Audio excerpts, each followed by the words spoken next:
Coming in this morning, the Prime Minister is now addressing the Nav Matadata Sammelan, which is going to be bringing together first-time voters from across India. Listen in.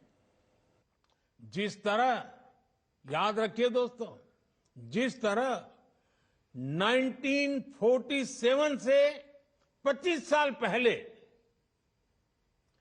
Bharat के नौजवानों पर देश को स्वतंत्र कराने का दारोमदार था, उसी तरह 2047 के पहले के इन 25 सालों में आप पर विकसित भारत के निर्माण की जिम्मेदारी है।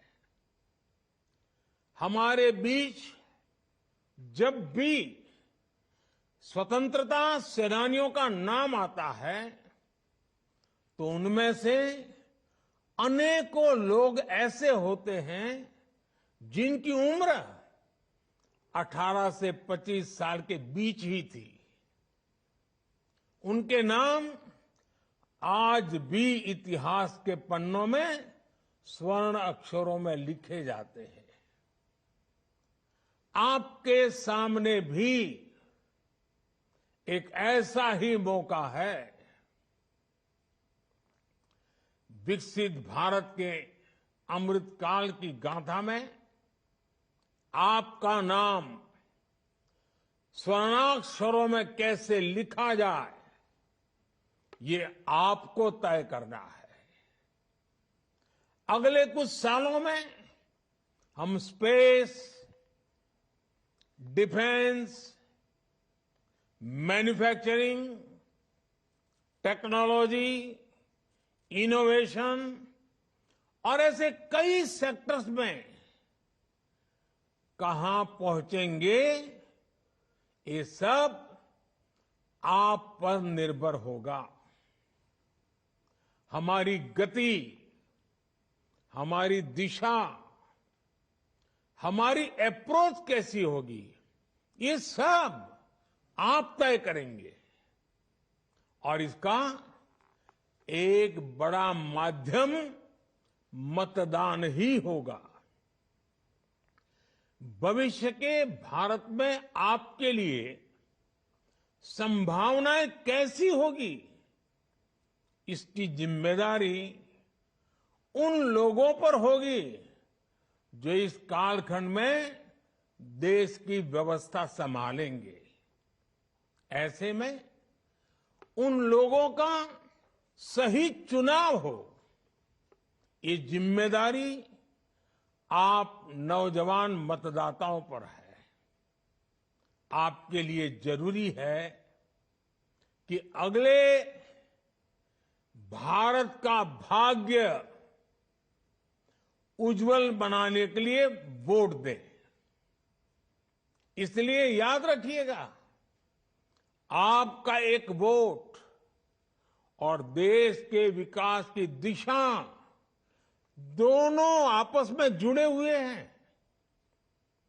आपका एक वोट भारत को दुनिया की तीसरी सबसे बड़ी अर्थव्यवस्था बनाएगा।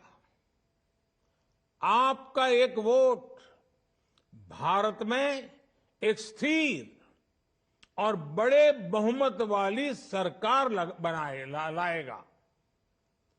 आपका एक वोट भारत में तेज रिफॉर्म्स को, उसकी गति को और तेज गति देगा। आपका एक वोट भारत में डिजिटल क्रांति को और ऊर्जा देगा। आपका एक वोट पहली भारतीय को अपने दम पर अंतरिक्ष में पहुंचाएगा। आपका एक वोट अंतरिक्ष में भारत का पहला स्पेस स्टेशन स्थापित करवाएगा। आपका एक वोट भारत में पहला पैसेंजर एयरक्राफ्ट बनवाएगा। आपका एक वोट दुनिया में भारत की साख और बढ़ाएगा। इसलिए आपके एक वोट में बहुत बड़ी ताकत है। साथियों, जब देश में पूर्ण बहुमत वाली सरकार होती है, जब देश में स्थिर सरकार होती है, तो देश बड़े फैसले लेता है, दशकों से लटकी हुई समस्याओं को सुलझाकर आगे बढ़ता है। आप देखिए, ये हमारी पूर्ण बहुमत की सरकार है, जिसमें जम्मू कश्मीर में आर्टिकल 370 हटाकर दशकों का इंतजार खत्म किया। ये हमारी पूर्ण बहुमत की सरकार है, जिसने हमारे देश के सेना के जवानों के लिए 1 रैंक 1 पेंशन लागू कर देश के पूर्व फौजियों का 4 दशक का इंतजार समाप्त किया। ये पूर्ण बहुमत की सरकार है, जिसने जीएसटी जैसी आधुनिक टैक्स व्यवस्था लागू कर देश का कई दशक पुराना इंतजार समाप्त किया। ये हमारी सरकार है, जिसने नारी शक्ति वंदन अधिनियम बनाकर देश की महिलाओं का बरसों पुराना इंतजार खत्म किया। ये हमारी सरकार है, जिसने 3 तलाक के खिलाफ कानून बनाकर मुस्लिम बहन बेटियों में इंसाफ की उम्मीद बढ़ाई। ये हमारी सरकार है, जिसने 3 दशकों के इंतजार के बाद नई राष्ट्रीय शिक्षा नीति लागू की।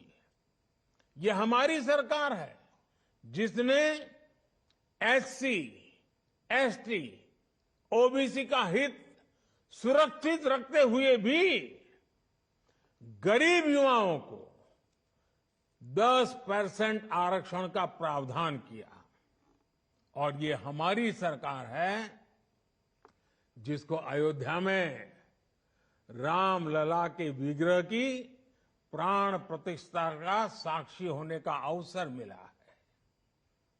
जब देश में पूर्ण बहुमत की सरकार होती है, तो नीति में, निर्णयों में स्पष्टता होती है।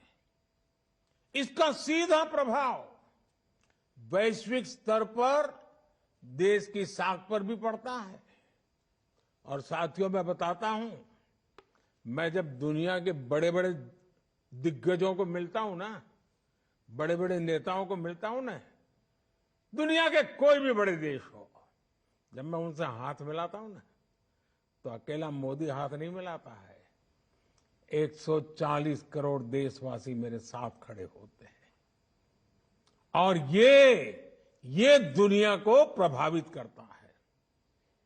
ये ताकत होती है पूर्ण बहुमत वाली सरकार की। आज दुनिया में भारत की साख एक नई ऊंचाई पर है।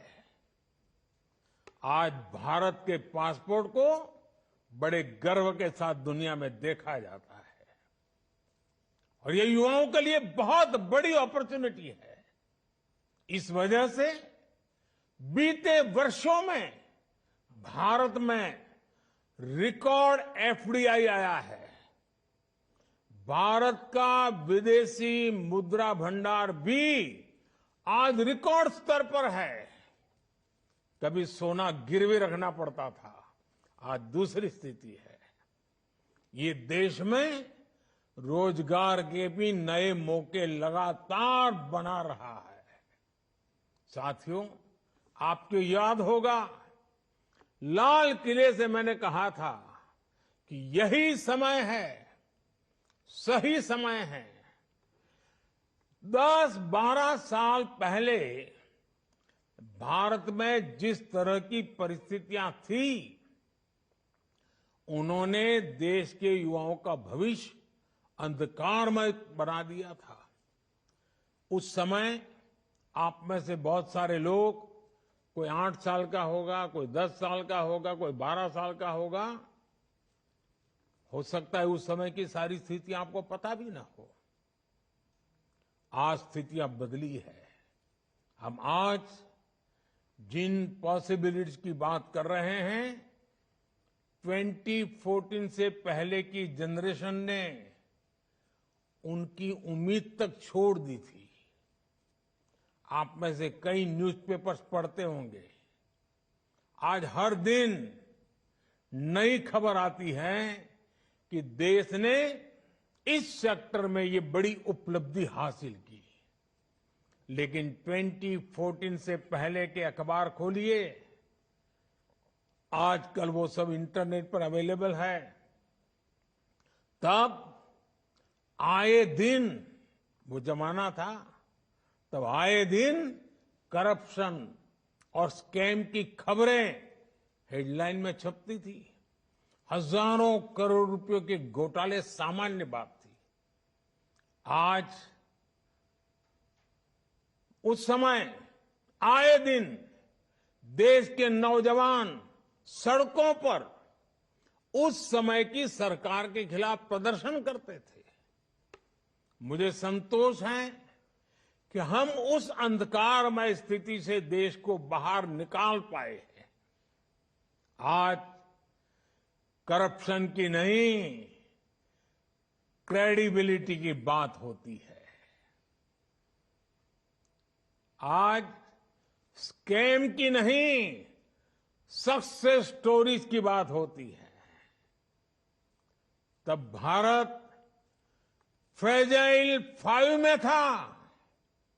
दुनिया सोचती थी कि भारत खुद भी डूबेगा और हमें भी ले डूबेगा।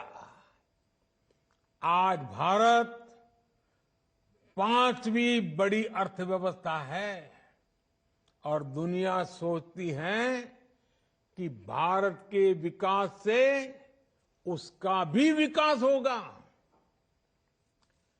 आने वाले कुछ ही वर्षों में भारत दुनिया की टॉप 3 इकोनॉमी में शामिल हो जाएगा।